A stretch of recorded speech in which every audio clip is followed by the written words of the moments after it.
Did everybody get a cookie? So just in terms of business, today I submitted the Air Force proposal, so it's coming. And that's a great, so I've got a lot more time now, which is good. I'm leaving on Sunday to go to Southampton, and this is to pay back Jeremy Fry for sending us his frequency doubler. So I told him in return for sending me the frequency doubler, he's not using it anymore. I'll come to the seminar. And while I'm there, I've arranged with Stephen Haugen to stop at University College in London to talk with him about a positron experiment. And this is an experiment where what we're going to try and what his collaborator David Cassidy might try to do is to deposit positrons in an arrested optical plasma and see if they are localized or if they and trapped or if they just behave like positrons in vacuum. So that's going to be, that could be an interesting experiment, something to talk about anyway. And Stephen is really he does Rydberg experiments on nitric oxide, and so we've got a close relationship with him. And then the week after that, I'm going to Sandia to talk with David Chandler. David Chandler has two people that work in his group that are starting up an ultra-cold plasma experiment on nitric oxide, and he wants to get sort of up to speed with what's going on, and so I'm going to go down and give them a seminar and talk with them about some experiments that they will do. So things are really heating up in that ultra-cold environment. We're really now establishing very strong collaboration with what has always been a good one with John Sues, but we're adding now Abhinav Prem from Princeton, who's really kind of jumped in with both feet and is doing calculations with Rushi. And just in the last month, Sebastian Peckel from Munich has taken his big numerics team at the Ludwig Maximilian University, and they're doing calculations. So Matthias got some results, and they're different from yours in some small way. What was it? Looked very similar to me in terms of the output that he was getting. So yeah, I'll just kind of check this morning. It's just, I think it's just subset of different. Still trying to figure out where the difference is coming in. I'll show you some results from Rushi's calculations by at the end of this. So this is basically it's close to what I'm going to present in Southampton, not completely there yet, but it's getting there. And the idea here is that what for any audience outside of our group, they have to know how ultra-cold plasmas relate to the rest of the chemical physics world. And the point I try and make at the very beginning here is that ultra-cold plasmas represent a limit in what people think about, or what people might think about when they're thinking about ultra-cold Rydberg physics. So Rydberg states are really interesting, usually atoms, really interesting atoms, because they're as big as polymers. They're huge. They're as big as proteins, but they're just a positive charge in the center and a great big diffuse electron orbital around them. And these big diffuse objects have really interesting properties because they can couple with each other very strongly. People are thinking about making quantum computers out of ensembles of Rydberg atoms.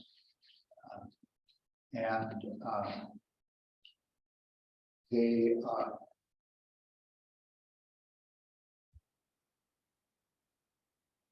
also, one more thing I was going to say about that. Well, so they sit at this interesting limit. Oh, I know what I was going to say is that the other thing that they do is they have been thought to nucleate ice clouds in the stratosphere. So there's some evidence or some suggestion or calculations to the effect that Rydberg states are water molecules. Is that what it is? Yeah. These things are big and may have an outsized influence on nucleating ice particles. So it's a small world. All of these things are related. So anyway, I'll try and, even though most of you are far away from this molecular physics side of things, I'll try and motivate your interest in what we're doing. So the experiments I'm going to talk about are related to, but different from this huge, vast literature of coupling in many body Rydberg gases that people study by looking at the interaction of light with these systems. So if you take a gas of Rydberg molecules or Rydberg atoms, it has atomic structure properties that are super sharp. Because it's an atom, there's no blurring of rotational or vibrational structure, anything like that. They have very, very precise electronic energy limits. But if you shine a laser in there and you tune the laser, very narrow bandwidth laser, if you tune it across a resonance, if you hit a resonance of a Rydberg atom in an ensemble, what happens is you excite it, and that excited state spoils the absorption spectrum of everything else that's nearby. It creates what's called a dipole blockade. So this guy is excited and it couples and shifts the excitation energy of everything else. So as you tune the laser, what you see is suddenly there's a place where the sample becomes transparent because of this coupling. So you excite a few Rydberg atoms in the gas, and you make the rest of the gas completely transparent to that color of radiation. So they call that optically induced transparency, EIT. It also goes by the name of dipole blockade. And there's a ton of people who study this stuff. And it has all kinds of interesting properties that come about from coherence between a laser and the excitation that you make in the sample. So this coherent interaction is a subject of tremendous interest. We don't do this, but we are involved with many of the same kinds of interactions. There's an interesting extension of this optical induced transparency idea or dipole blockade idea that was discovered by Shannon Whitlock and Charles Adams, Adams at Durham and Whitlock in Strasbourg. And this is a phenomenon of avalanches, which are very much like the avalanches that you would imagine in eons of looking at a forest that was struck by lightning from time to time. So you've got this forest of a certain size, and lightning bolts strike, and they light trees on fire, and those trees burn for a certain distance, and then it stops, and then the forest regenerates, and so on. And you look at that over eons, and you can recognize a pattern in this. There's a pattern in this that has a characteristic called self-similarity. It's self-similar in the sense that if you look at a little tiny forest and little tiny lightning strikes, you'll get a pattern. And then you expand this to the size of British Columbia and look at the bigger forest fires and the bigger lightning strikes. They have the same spatial relationship, just scaled up. So this is something called scale invariance. And it's another thing that this pertains to is a phenomenon called self-organized criticality. And this is related to the critical behavior that's associated with like the liquid gas water critical point. At a critical point, and the reason that these things are related has to do with the scale invariance. At the critical point where you have a two-phase system of, let's say, water and steam, you have a certain density of the water and a certain density of the steam. And just imagine you're going up to the critical point. You hit the critical point, there suddenly ceases to be a difference between the water phase and the steam phase. And so suddenly the system has got to rearrange. So here we have a system that's water and steam. And then here we have a system that's at the critical point, this is pressure, temperature. At the critical point, there's no longer a phase boundary, and so this density has to suddenly be this density. So how does the system rearrange? And we're talking about a microscopic change in temperature or a microscopic change in pressure that takes you from two phases to one phase. And the system has to rearrange to that new phase. And in order to do that, it requires correlation lengths that run the entire length of the cell that it's in. And if you look at something like that, what you see is something that looks opalescent because of the light scattering of these very, very long correlation lengths. So this is something called critical opalescence.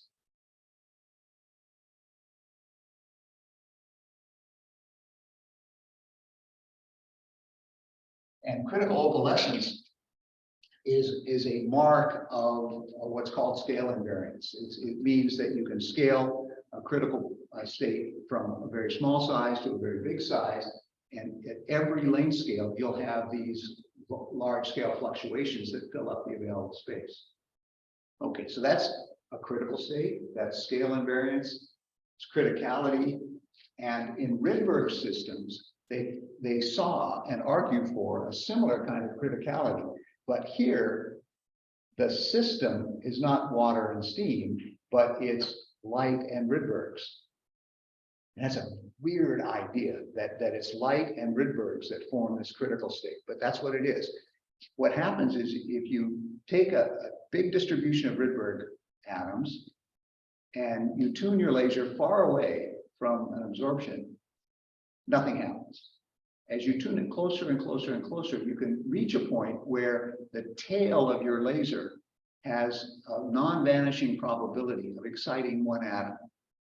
And in this case, if you excite an atom, if you're on the right side of the atom, so the shift is right, what will happen is that excited atom will shift all of the other atoms into resonance with a laser. You get an avalanche, you get a big avalanche of absorption. And it's that kind of anti-blockade that produces this critical behavior, this critical phase behavior. And they described it with lots of calculations of critical points, critical properties. So we think we see self-organization to form these same kinds of spatial and temporal structures, but not governed by electromagnetic fields. They happen spontaneously in this ultra-cold plasma system. And as such, we think these are simulators for strongly coupled systems far from thermally cooled. So that's what we're trying to study with these things. And another important distinction especially for the atomic physics community, is that our ultra-cold plasmas are decidedly different because we are building our system based on a molecular gas. So we have a molecule that forms the plasma as opposed to an atom. And molecules can dissociate. So we have dissipation chance, or chemistry possible in this system. And this makes them definitely different from atomic systems undergoing these kinds of phenomena. So these dissipation processes create an open system, and we believe that this shapes plasma dynamics. So let me try and tell you now this story. So this is the story of what we do here. So this is Rushi. Amin is just getting started. Kevin is involved in this, and Jamie Keller when he was here. So it's a long tradition of work in this area. We have a skimmed molecular beam that expands into a chamber and forms a local temperature of about 0.5 degree Kelvin. And at this very, very low temperature in the moving frame of the molecular beam, we excite with two colors. First color to an intermediate state, and then a second color to a high Rydberg state. And this process, we know very well the density in the molecular beam. We can saturate both these transitions, so we can know precisely how many molecules we excite in the first step of this process. And we can control that amount of molecules very precisely simply by delaying the second pulse from the first. So you excite the first pulse, saturated transition, we know exactly how many excited states we produce. And now wait, and excite a second pulse. Well, during that waiting, we have a very precise decay that's going on. We know exactly what the decay constant is. And so we can let the system decay to any concentration, any final concentration we want, and saturate that transition. So that allows us to know the density of the system quite well. It so happens that of all of there's some spectroscopic rules here that ensure that we can only excite molecular states with a total angular momentum of 1, neglecting the electron spin. And of the n equals 1 excited states we can make, there's only one series that lives long enough to hang around and form a plasma, and that's an F series. So they use atomic-like angular momentum names for the orbitals. So there's S, P, D, F, and F is L equals 3, and L equals 3 has a pretty high angular momentum, and that keeps it away from the core. And so it lives for a long time and can undergo an avalanche. We study these avalanche plasmas in 2 machines downstairs. One of them is a moving grid machine, and the other one is a fixed machine that has an imaging detector at the end of it. I'll show you results from both experiments. In the moving grid machine, we can detect ultracold plasmas simply by waiting, and the thing will travel with the beam, hit the detector, and produce a signal that we call a late peak. Or if we're impatient, we can apply a pulsed field, a ramp field, and collect a selective field ionization spectrum. So this is a rising voltage, and as the voltage rises, it field ionizes the Rydberg states that are present. And this is actually 4,000 such experiments. So there's a bunch of lines going across here and a bunch of different densities. And this shows the binding energy spectrum of electrons. And I'll interpret this for you in just a second. We also can wait and look at images.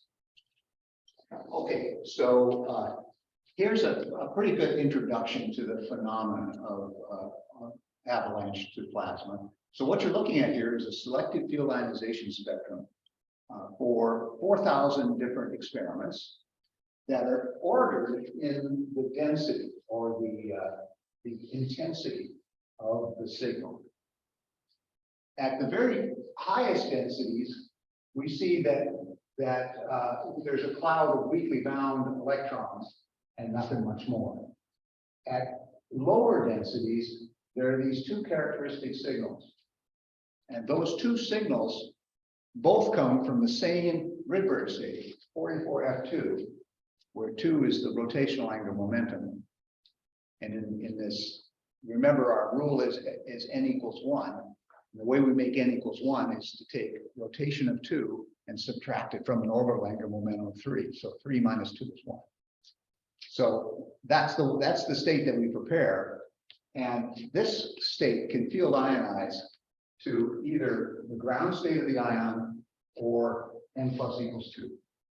And so we see 2 field ionization signals for ionizing to the, and what you do with field ionization, you have a Coulomb potential, and you apply a field and it tips the Coulomb potential, and the electrons leak out, and they leak out first to make the lowest energy state of the ion, and then a little bit higher, it makes the next rotational state. And we see those 2 rotational states light up here with the field ionization. So we're systematically varying the omega-1, omega-2 delay. And so we're looking at a whole family of sizes here. And this is what we see.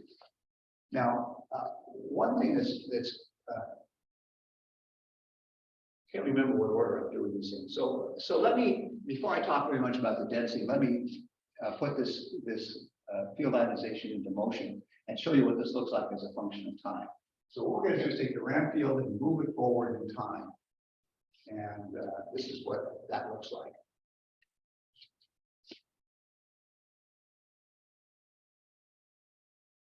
So we've gone forward 500 nanoseconds, and the Rydberg signal has largely disappeared, And it's been replaced by this signal from electrons that are very weakly bound. So it's formed a cloud from which we can easily extract electrons by no more than 20 volts or so. Something else is kind of interesting about this. You might have seen it the first time. Notice what happens to those two features right at first. Do you see it? They kind of jumped to my left. Did you see that?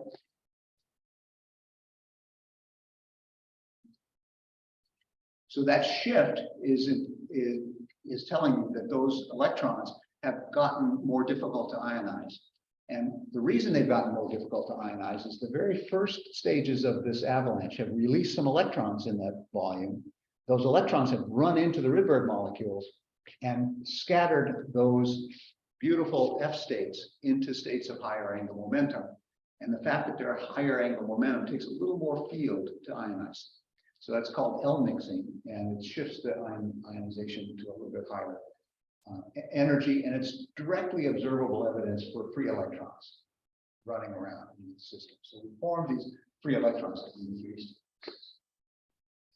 Now, as I told you here, we varied the initial Rydberg gas density by delaying omega-2, and here we used 50 steps of 20 nanoseconds to very smoothly vary the density.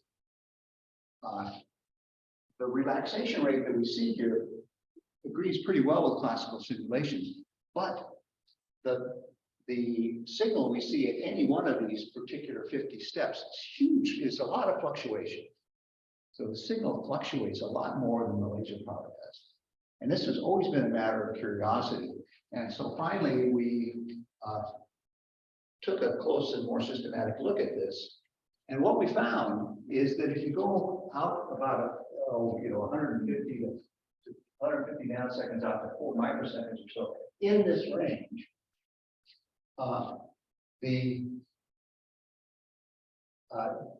histograms of avalanche size as a function of the probability of an avalanche size as a function of size fits a power law.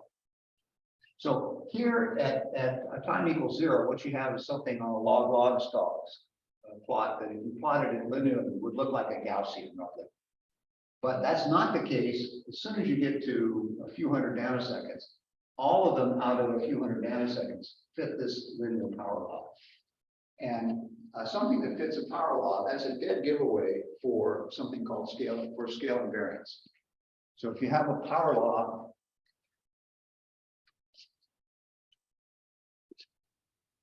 so if you have probability is equal to a size to the alpha, you can scale that up to any size. The probability for 50 n to the alpha, well, the 50 to the alpha just comes out, and it's still n to the alpha. It's still a power law. So it's the same power law for any scale that you want. So that's a scale invariance. And when we looked at 9 more experiments, they all have the same scale invariant fluctuation in size. So this fluctuation in size is totally reproducible, and it always fits the same power law. And so happens that this power law behavior in the self-organized criticality that was seen in the Rydberg light matter self-organized criticality has about the same exponent. So it looks like this system is behaving much the same as that system of critical Rydberg behavior stimulated by the interaction with the field. And so what does that mean? Well, if you think about it, so what I've done here is I've put a phase diagram for a second order phase transition or for the critical point in a van der Waals non-ideal gas. And this is just to stimulate your thinking. If you can imagine regimes of volume or 1 over density, where you have a regime that is very, very sensitive to volume. So if you're thinking about Rydberg states, if you try and squeeze a Rydberg state, it's going to change the energy a lot. If you change the orbital radius of the Rydberg state, that really involves a big change in energy. But if you change the volume of an ion and electron gas, hardly makes any difference at all. So that's they're shielding each other rather well. And so here you have very weak dependence on density. Here you have a very strong dependence on inverse density.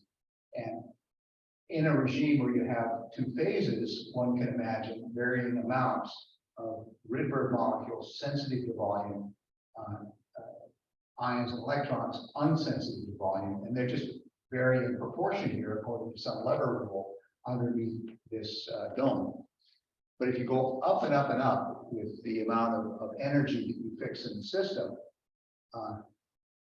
one can imagine reaching a point where this distinction between the phases disappears. And that's the way we like to think of this stuff here and why it produces this linear power. So we'll come back to that idea in a minute. There are some other properties of this system that are kind of curious. So in addition to this power law behavior, it expands much more slowly than you would expect for any respectable plasma. It also has the possibility of dissociating, and we see dissociation for a while, but then dissociation shuts off. And the system evolves to a final density that's independent of the Rydberg gas initial principal quantum number and the Rydberg gas initial density. So that red stuff on the side looks the same no matter where we start the system. So again, it kind of argues for a phase-like behavior. And you can see evidence for that directly in this collection of spectra. So these are Rydberg spectra, just like I showed you at the beginning of the talk. But they happen to be for different densities, all the way from 10 to the 12 down to 4 times 10 to the 10th per cubic centimeter. And these spikes are just the hydrogenic principal quantum numbers. And maybe the first thing that strikes your eye here is that there's a pattern emerging in the spectral distribution of lines. So they tend to crowd up to the shorter wavelength n at lower density. And that seems to be systematic. And so, okay, that's a kind of a sort of a tapestry that one can see that strikes your eye. But the other thing I have to tell you that's really remarkable about these is that every one of these spectra is raw data. It's taken right off the oscilloscope screen. There's no scaling between these. So each one of these lines is roughly the same intensity, which means that each one of these final states that we've collected way out at the end has the same density, no matter what density we started with, and no matter what principal quantum number we started. So the system is self-assembling into this preferred final density, regardless of what we start with. And I can show you something that maybe is a little bit more convincing in that regard. Here's an image from the end of the chamber. So this is looking at, you've all walked past this molecular beam machine, and there's a camera at the end of it. If you stood at the end and looked at it, you would see this little ellipse at the very lowest density. And then as we increase the density, you would see the ellipse start to split and bifurcate. And so let me show you what that looks like for a principal quantum number of 50.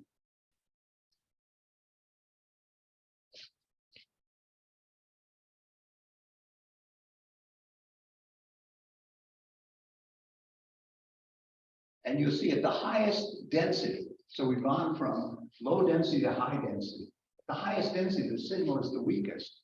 But that's exactly what you'd expect, starting from that principal quantum number and going to the highest density. So you're seeing directly the manifestation of this spectrum as an indicator of the signal. So what's going on? What is creating this? We start out with an excited volume, and this volume bifurcates. And this bifurcation implies that there's some kind of momentum matching that's going on. Well, the process with the largest cross-section that can match momentum is charge transfer. So if the formation of the plasma is producing electrons that are expanding, and that those expanding electrons are accelerating ions, if those ions move through Rydberg molecules, if those ions charge transfer with Rydberg molecules, that's going to produce moving Rydbergs and also moving ions. So it's going to cause momentum sharing. Let me draw this out. So here's an initial distribution, let's say, of excitation. So we have an ellipse here, the density is highest in the center, and so the avalanche happens first in the center. And in the wings of this ellipsoid, there's just Rydberg molecules. Now, the ions and the electrons will not just sit there. The electrons are going to try and escape, and they expand the plasma out in the middle, and that plasma is going to expand through that stationary Rydberg gas. And that expansion will produce an opportunity for charge transfer from Rydbergs to ions. So here's an ion moving through the system. There's a Rydberg molecule that's identical to that ion. Only difference is it has an electron. That electron can resonantly transfer to the same orbital on the Rydberg molecule, leave behind an ion, and just keep moving as a Rydberg. And then the next ion comes along, and that Rydberg encounters a stable ion, or a stationary ion and charge exchange. It's back and forth, and it produces a velocity matching and momentum matching between the Rydbergs and the ions. So that's a way that we can easily understand the motion outward and the concentration of density. The thing that's hard to imagine is what's producing the hole in the center. The only thing that can be producing the hole in the center is some kind of dissociation. So there has to be dissociation in the center. Otherwise, there would be the maximum amount of charge there always. No matter what happens, if you're starting with a Gaussian distribution, all you can do is tamp it down unless you're doing something that eats the middle of it. So what is that process in the center? So we can simulate this whole thing with a couple of rate equations. And the way we see this process happening is the laser creates a distribution of Rydberg molecules. These Rydberg molecules, some fraction of them lie within an orbital radius of each other. And that produces a process where one ion goes up in energy and the other one goes down. And we assume that the process of deactivating, the molecules unstable and very likely dissociate. So this produces dissociation and an ion. So that starts the process off. Then the electrons that are produced collide with the Rydbergs that remain, and you've already seen evidence of that. These collisions produce L mixing. They also change the principal quantum number of the molecule, and that produces relaxation and heats up the electrons. There's also the possibility that electrons can collide with Rydbergs and ions, and that propagates the avalanche. It also is possible for a pair of electrons to collide with a Rydberg with an ion and recombine. That's called three-body recombination. So those processes go on, and they're very well precedented, and people have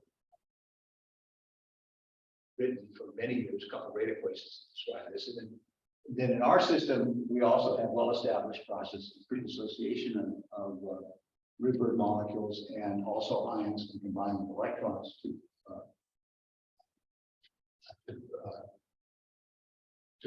form a process called dissociative recombination. And then the final thing to add is the possibility of charge transfer.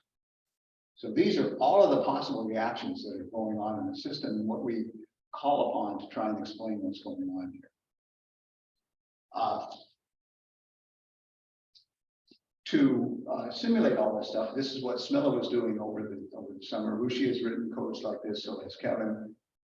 These are coupled rate equations that consider all of the kinetics of all of those processes that I've written down. And we have ways of estimating the cross section. Well, certainly for all of these, the rate constants are very well known.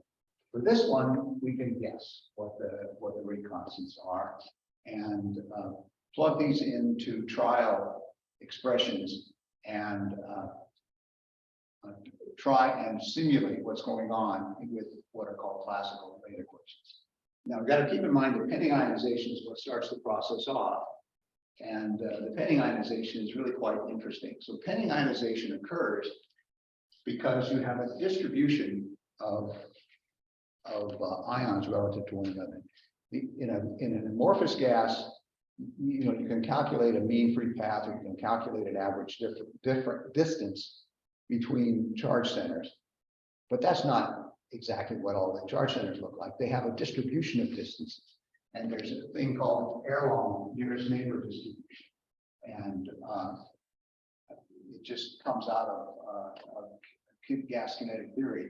And at any given pressure, there's some fraction of molecules. And as the pressure goes down and down, it's a smaller and smaller fraction. But in any system, no matter how rarefied it is, there's a finite probability that there'll be two molecules in that system within some distance of each other.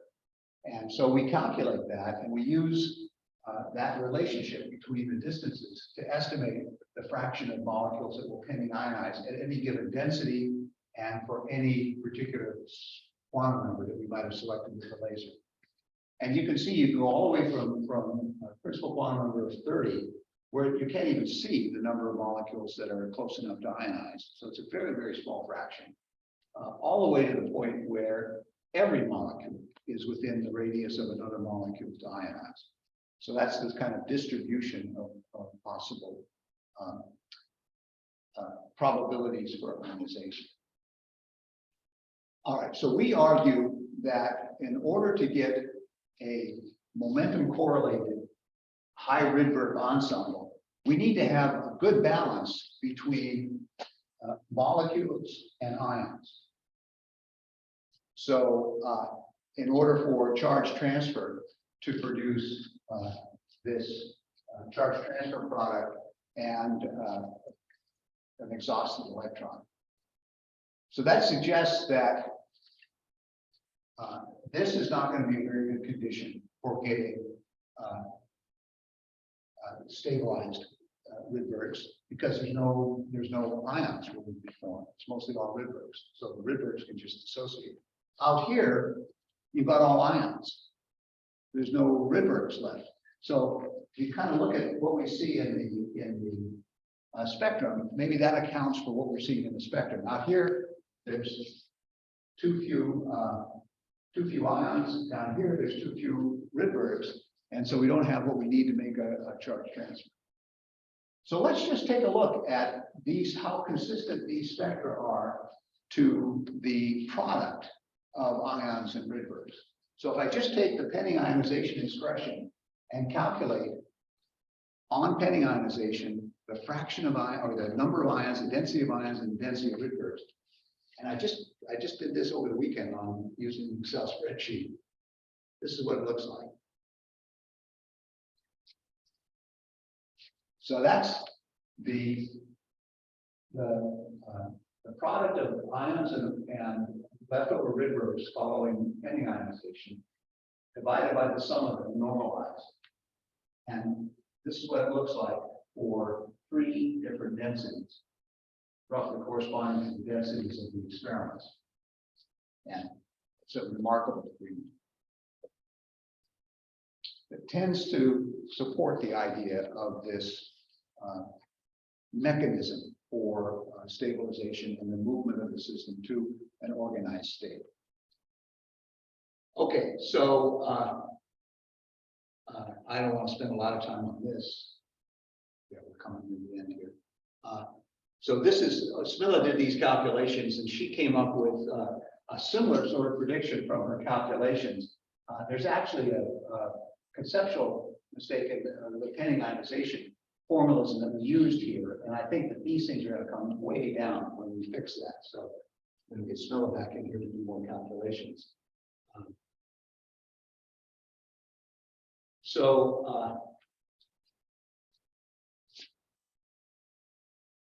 The question then is,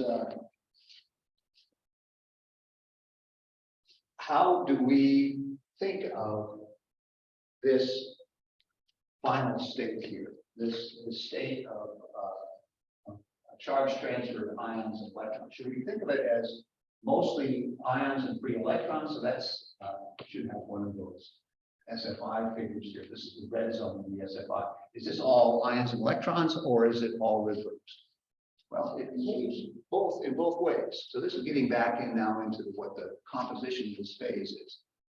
If you take this object that we make and you tickle it with radio frequency radiation very early on, that increases the yield.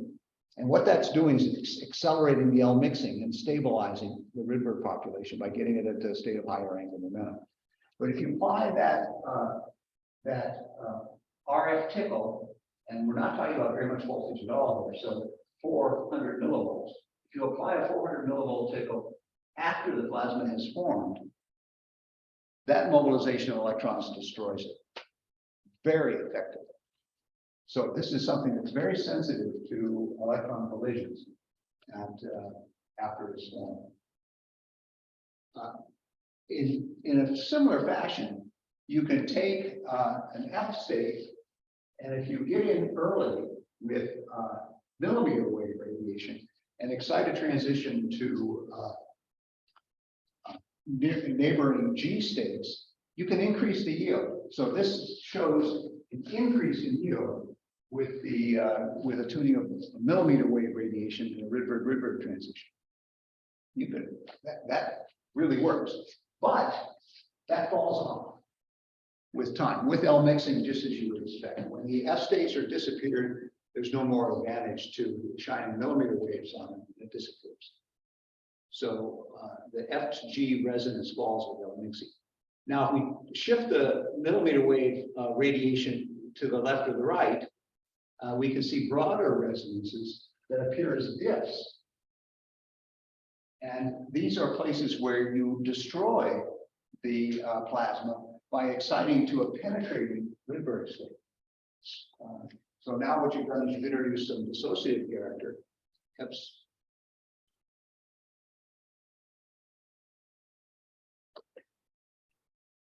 And the important thing is that this transition is to a very, very tiny fraction of the population. So if you excite a tiny, there's hardly any Rydberg states left to undergo this resonance out here at this long time at 2 microseconds. But exciting those states is enough to take the plasma to nearly a density of 0. So this is a remarkable leverage on introducing a little bit of dissociative character. So we wondered how this relates to a simple model for studying dissipation in ensembles of dissociative dipoles. And this is a case of this is work that Rushi has done in collaboration with Abhinav Prem and John Sues. So if you have a closed system, you can expect the density to just follow unitary Hamiltonian evolution. It's just a closed system. It just sits there and looks at you in some eigenstate. If you open the system, you can create what's called a non-unitary evolution. So this is a dissipated evolution. And it's possible to simulate that dissipated evolution by considering the system and the reservoir as one big system, and then tracing out the properties of the environment And what's left is the behavior of the system with a perturbation that's expressed in terms of the jump operator. This is the Lindblad master equation. And these are quantum mechanical equations that describe how it's a recipe for calculating the evolution of an open system that's subject to these jumps.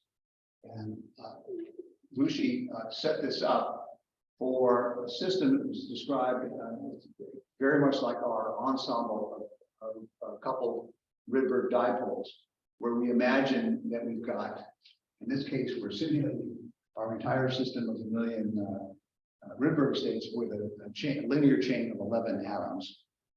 So it's a little bit simplified, but you've got to simplify it somewhere to do these calculations. So this is a chain of 11 atoms where the on-site energies are disordered and the atoms coupled to each other by flip-flop interactions. And we ask the question, what happens if you introduce a dissipation into this flip-flop system? And how does this possibly work? Well, if you have zero disorder and zero coupling, this is what you have, and this is just a random system of flip-flops. So this dynamic system just evolves in time within itself. So it's just able to go as a function of time and move from state to state. And this is the behavior. If you take a state like that with no disorder at all in it, that's freely able to evolve, and you pick any level and allow it to dissipate. So we can simulate a dissipation by setting one of the levels arbitrarily to the opposite spin. And that arbitrary dissipation spreads to the system as fast as, faster than you can see. So this is on the scale of measuring the evolution of time. It goes from this fluctuating state to all dead.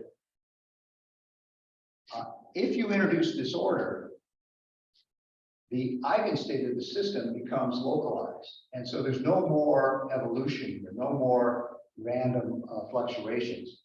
But now if you introduce dissipation, so here's dissipation introduced at the zero position, it spreads to the rest of the system.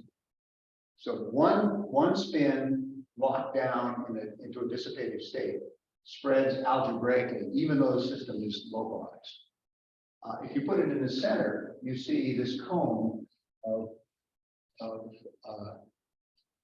dissipation spreading to the outer levels. This is new. This is something that people kind of expected this to happen, but here's an initial demonstration of this. Here's what it looks like in more quantitative terms. So this is the gamma of 0.5 in Lucy's unit. This is the rate of decay of the affected state. So this is coupling to the outside world by this kind of decay.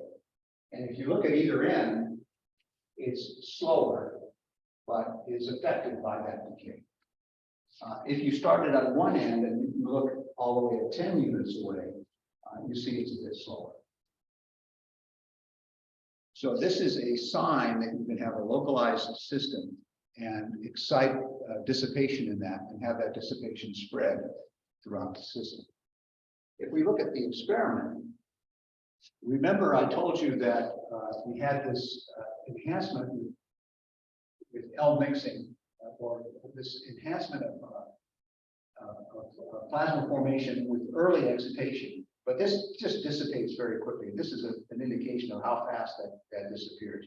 So there's the millimeter wave excitation is a function of time, and there's a very narrow window after the laser fires where you can see an enhancement, and then L mixing just kicks that away. So that's a very direct single molecule type process. You either excite the molecule quickly into the G state, and then it has an enhancement, or else it just L mixes and there's no further enhancement. Here's what happens if you excite the D states. So exciting the D states produces these dips, and these dips grow with time wet slope. This is the experiment, but it's the experiment looking a bit like Rushi's model. That's the take-home message. So the last thing I was going to talk about, but I didn't have time to put it in this talk, is what I think we should do going back to self-organized criticality. These are slides or figures taken from a paper by Charles Adams, in which he's trying to simulate one of these avalanches in a Rydberg dipole anti-blockade system.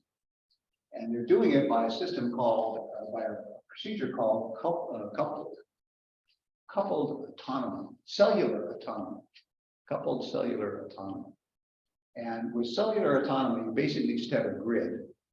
And you populate this grid according to a rule. And in our case, we would have maybe 3 different states. We would have, we could have ions, we might have Rydbergs, and we might have dissociation products in these 3 states. Or we might have 4 states where we have some kind of localized system. And then you have rules for how these things interact with each other over what range. And then you just allow these coupled autonomy to evolve. And what we try to do is look for these very large scale fluctuations. And they find them. They've modeled critical states using cellular autonomy. And so I think that might be an approach that we could take to model this Rydberg system. You know, we've got these pretty well calibrated coupled rate equations, so we know what all the rate processes are. And all we need to do is to come up with some conventions for you know, what the length scales of the interactions are. I think we can look to the Rydberg literature, you know, particularly these calculations directly, and find out what kinds of, and apply some of the same rules. So that's where we're headed with this. Yes, Masa. Is it really each color represents a different state? In this case, so this was taken for the dipole anti-blockade system. And in this case, the black squares are ground state rubidium atoms. The red states are blockaded Rydberg states, and the green states are ones that are not blockaded. And they just look at the transitions between all of these possibilities. And in fact, in this paper, they were trying to relate what they saw in this model to disease spreading, to an epidemic, to like COVID-19 or something like that. So it's like infected and immune and recovered individuals. So I got this paper to review, and it was a pretty tortured connections. I mean, I think it's a good idea, but they didn't do a very good job of making the connection. I assume the right one, the initial. Yeah, I think this is what, well, this may be spatial. Yeah, I think this is spatial. I think they did this spatial, and they just had seeds in various different places.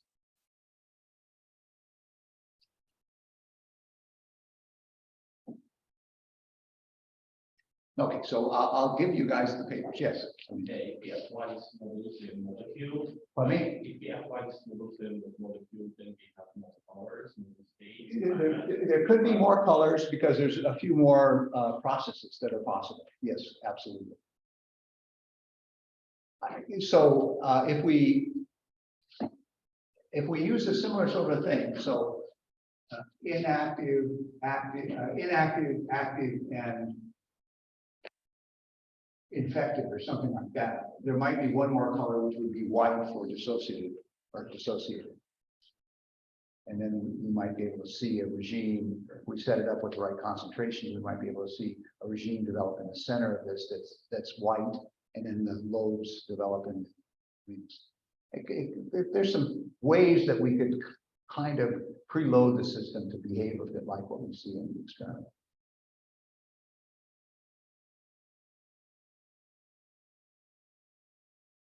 Can I ask a question about something that's not this? Sure.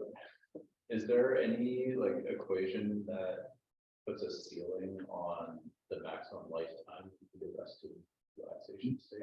Uh, Or any equations that? So, so the question is, How long can it live? Because we're limited right now by like the length of the chamber. That's right. It's moving. Yeah. You can't run this thing out to like the bookstore, you know.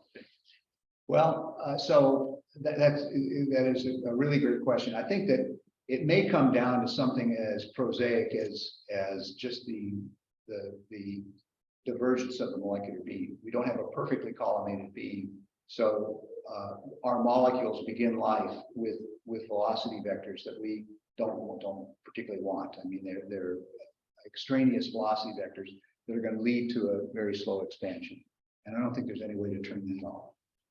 So that's a fair fraction of the separation that we see. There's also a residual expansion due to the expansion of the electrons that have escaped. And another way to think about it is if there's a residual positive charge, there's going to be a slow amount of Coulomb force from the extra positive charge that we're causing it to expand. So those factors, I think, would limit. There was a point where we were kind of crudely calculating and hopeful that the excess charge of this object was such that its mass to charge ratio was something, you know, within reason, and we might be able to use an electrostatic field to bend the trajectory. And if we could bend it, if we could take this object and if it had cohesion and we could bend the trajectory, then one could imagine putting it in a circle and storing it. And even if you had to tailor the field as it went around, you could do that. That wouldn't be impossible to do. But we couldn't bend it. So the charge is not high enough, or the cohesiveness is not high enough that we could actually move it by a static field. We haven't been able to do that. Do you pull on the electrons? Yeah.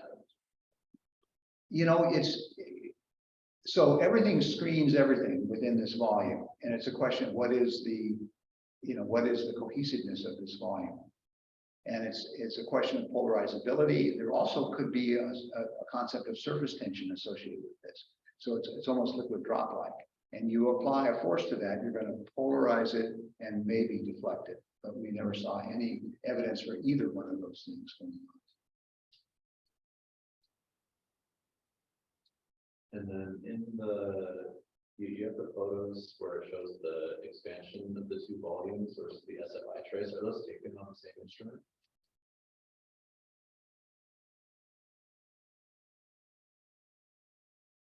Yes.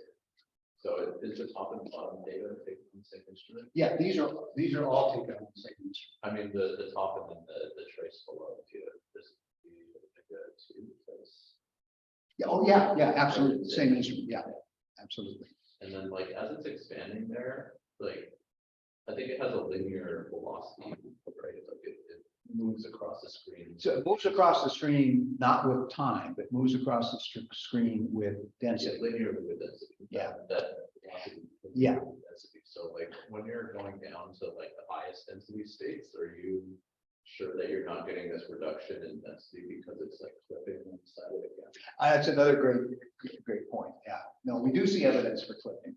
Yeah, so we do see evidence for clipping, and it. I think it's more obvious in the movie. Yeah, in the movie. So if I'm like following that out, and this is like a linear separation density. Yeah, there very well could be some clipping that's causing loss there, but it also coincides with the point on the graph where we don't measure any. And you could also argue that that's the case, that here we don't see these because of clipping, but it agrees too well with that ion ratio. I think that's pretty convincing that.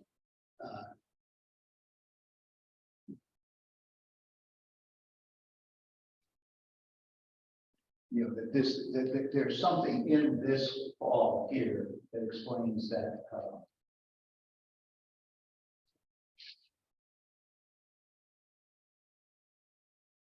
Although, I mean, I've often said this, what Richard Feynman said.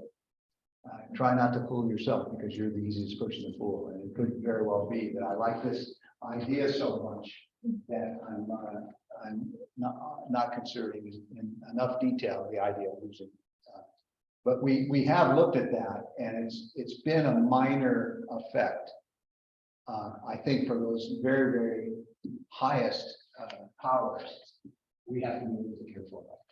So you like picked an initial principal quantum number, and like the higher the principal quantum number, the more energy is within the system. And Yep. the faster the bifurcation. That's right, speed yeah. happens. So like, I guess you could probably verify it if you choose a lower initial principal quantum number and try to do that same density scan. Yeah, but the problem is it wouldn't be nearly as dramatic because if you're not disappearing into this business here.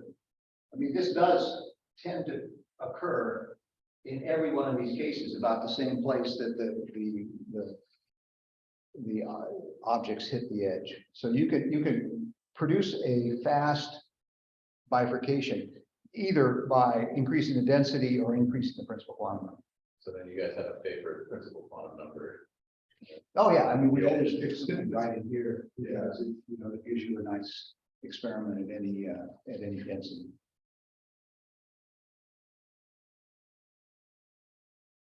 Yeah, it's just, there's so much going on in these systems that relates to, really very interesting classical problems in thermodynamics and kinetics and the properties of condensed matter systems. So it's really an engaging area.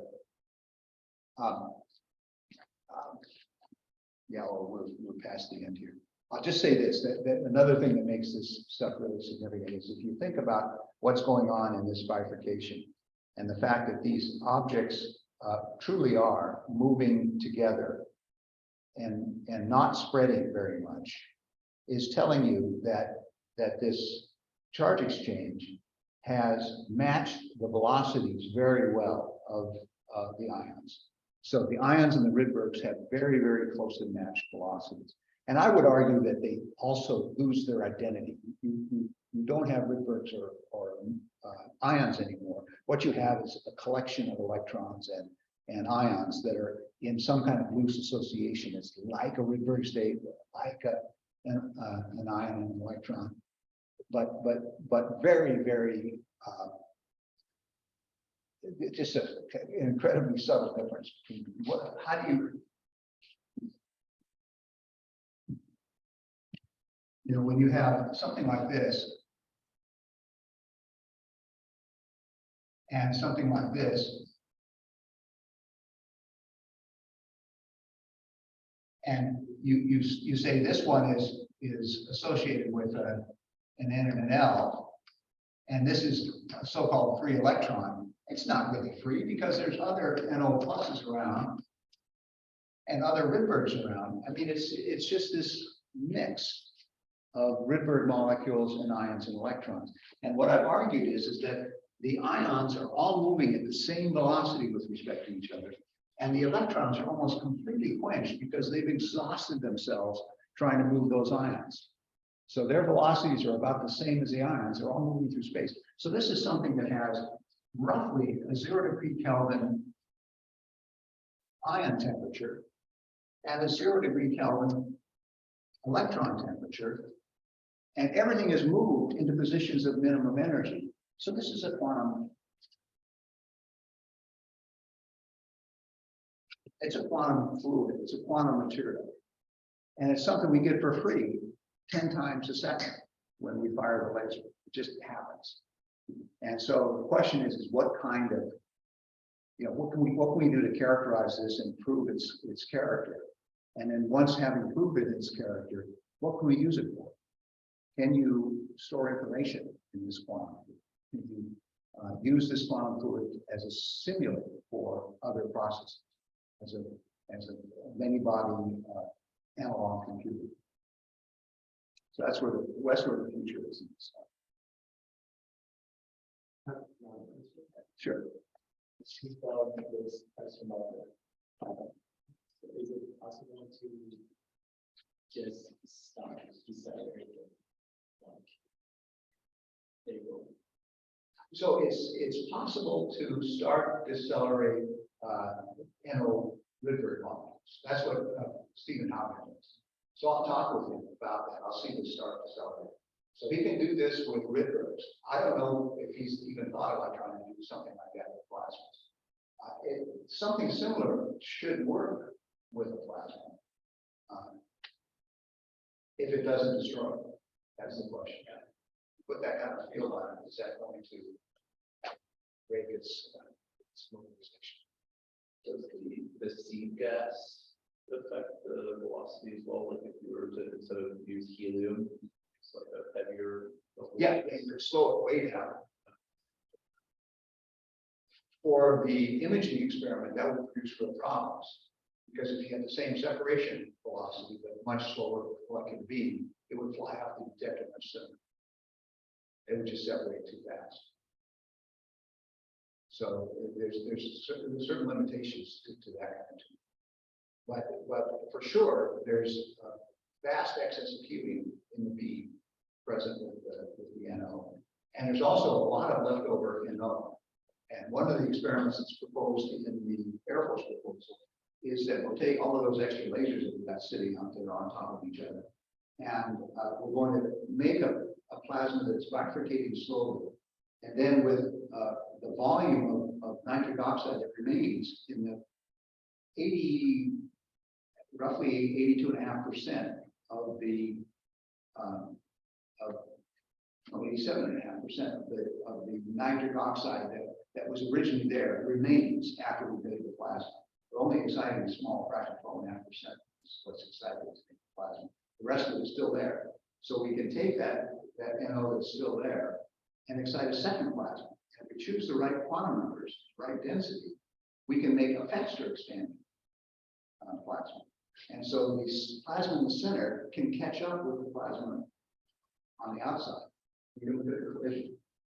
And if this is really quantum material, we should see some interference. That would be quite interesting. Just imaging.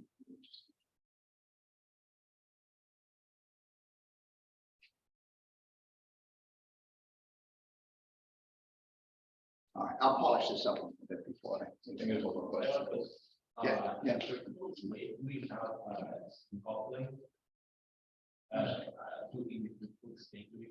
spin coupling?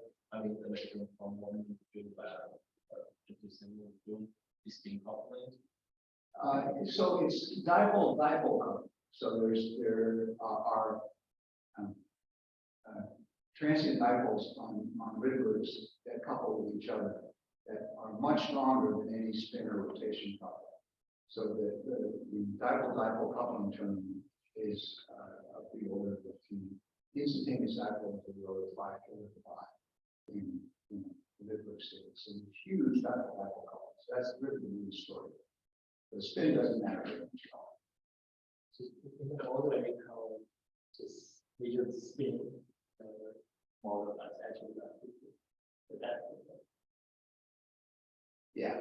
So in the spin model, it's just a state vector. You're not thinking of it as a line constant.